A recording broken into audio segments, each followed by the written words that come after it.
Okay, and it's interesting because I wanted to get into this part of your story. Lorne Michaels, Yes. this guy's a legend.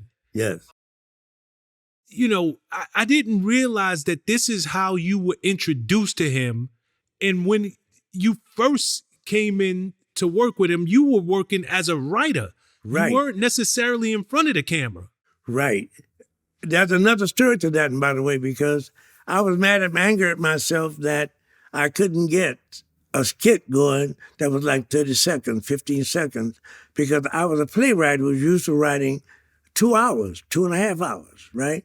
So I thought it would be easy, and it wasn't. But finally, I came up with an idea that came from the play, because in the play, the a Black Panther group, which was named Young Lions, in the play they called the Young Lions, not Black Panthers, used to make a joke about how when they went out to collect money for, from people who supported the group, that they'd always get more money when there were more white people there.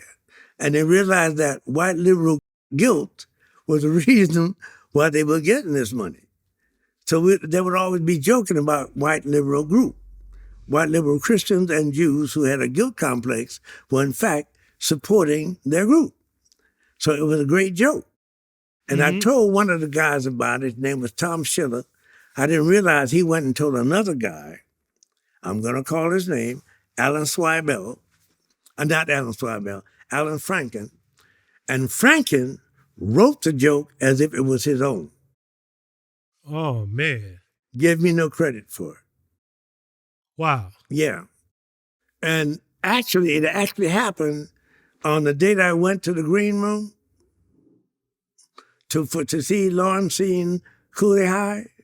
On that day, I had to come in mad as hell, and I was going to let Alan know how I felt about it. Now, Alan Franken, I don't know if you know, in Harvard was a wrestling champ.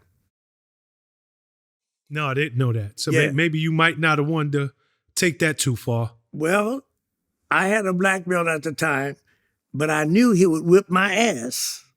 But I didn't care. I was going to make sure he remembered the fight.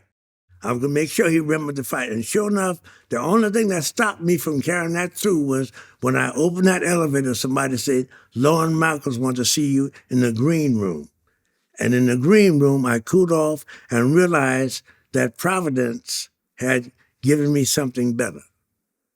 So I never, ever, but yeah, because you probably wouldn't be talking to me right now had I done that. Because I'm reminded Did you ever confront him in any kind of way and say, look, I was never know able what to you did? confront him, no. He may have seen a couple of interviews, because I've told this on a couple of interviews, so he probably seen a couple of interviews. Yeah, he deserve it. Yeah. He deserve it. You know why we're talking about the not ready for primetime players, aka Saturday Night Live.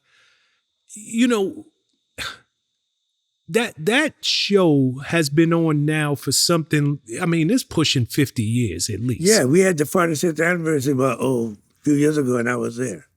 Yeah, so this show has been on forever.